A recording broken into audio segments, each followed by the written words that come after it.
समय अच्छा बीतता गया। राजा दशरथ भी अपनी उम्र के चौथे पल में थे।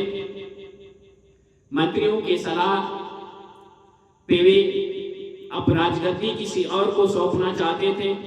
अपने इस कर्तव्य से और अपने दायित्व से विमुक्त देते हुए अपनी जिम्मेदारी को समय पे अपने वंश के उत्तम कुल को, उत्तम व्यक्ति को सौंपना चाहते थे। ऐसा विचार जब मंत्रियों के सामने उन्होंने रखा तो एक कुछ ही समय में एक लग्न आने वाला था जो उस समय का सबसे उत्तम लग्न था। मंत्रियों ने कहा कि इससे अच्छा लग्न अब किसी राजाभिषेक के लिए नहीं आएगा। अब इस समय ध्यान देने वाली बात है कि भरत और शत्रुघ्न अयोध्या नगरी में नहीं, अपने नाना के पास हैं और उस राजतिलक का लगन अगले दिन है। उससे बेहतर लगन कुछ नहीं हो सकता। तो राजा दशरथ ने बिना मंत्रणा किए हुए रानियों से राम के राज्याभिषेक की तैयारी कर देते हैं और नगर में इस बात की खबर पहुंचवा देते हैं कि कल राम का राज्याभिषेक होगा। इस समाचार पूरे नगर में आग की तरह फैली, क्योंकि राम सबको प्रिय थे। राम सबको प्रिय थे, इसलिए ये बात पूरे नगर में बहुत तेजी से फैला, क्योंकि राम मर्यादित थे और प्रजा को एक मर्यादित राजा की ही आवश्यकता होती है। कहा जाता है कि प्रातः काल उठऊं के रघुनाथा, प्रातः काल के उठऊं के रघुनाथा, मात पिता गुरु नाम ही माता। सुबह उठ के भगवान सबसे पहले अपने माता पिता और गुरु का चरण स्पर्श करते थे, उनका अभिवादन करते थे, उनका आशीर्वाद लेते थे। इस तरह के उनके अंदर आदर्श था।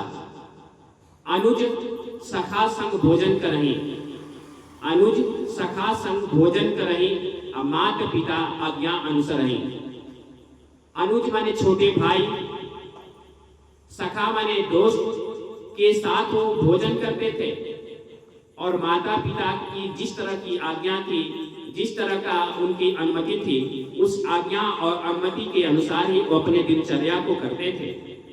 अर्थात राम एक मर्यादित पुरुष थे और ऐसे मर्यादित पुरुष को जब अयोध्या का राज्याभिषेक होने की तैयारी होने लगे तो निश्चित तौर से प्रजा खुश होगी, क्योंकि प्रजा का सुख राजा के सुख में होता है और राजा अगर उत्तम हो तो प्रजा का जीवन भी उत्तम होता है। लेकिन ये बात आपके कौशल्या जी तक पहुंचती है, सुमित्रा तक पहुंचती है, कैकेयी तक पहुंचती हैं। ये लोग भी बड़े हर्षोल्लासित करती हैं। हम आपको एक बात बता दें कि श्री रामचंद्र जी की मां कौशल्या थी। जन्म तो कौशल्या दी थी, लेकिन वास्तव में राम को पालने का काम मां कैकेयी करती थी। कहा जाता है कि कौशल्या अपने कार्यों में कुशल थी। कैकेयी किसी कार्य को बहुत दृढ़ निश्चय, बहुत डेडिकेशन के साथ करती थी, समर्पण के साथ करती थी। सुमित्रा किसी कार्य को बड़े भाव के साथ करती थी, भक्ति भाव था। राम को कौशल्या ने जन्म दिया, लेकिन वास्तव में पालन करने का काम कैकेयी करती है। इस चीज में देखिए कि मां और पुत्र के बीच के संबंधों को किस तरह से यहाँ पे आप संदर्भित देखते हैं। मां ही वो इस दुनिया में है जो किसी चीज को इस दुनिया में आने का कारण बनती है।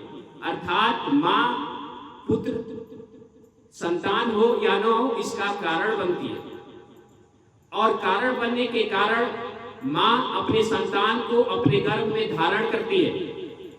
और जब वो धारण करती है तो फिर इस धरातल पे जब उसकी संतान आती है तो उसका संतान इस संसार में उत्तम हो, कुशल हो, योग्य हो, उसको तारण करती है, अर्थात समय समय पर उसको दिशा निर्देश करती है।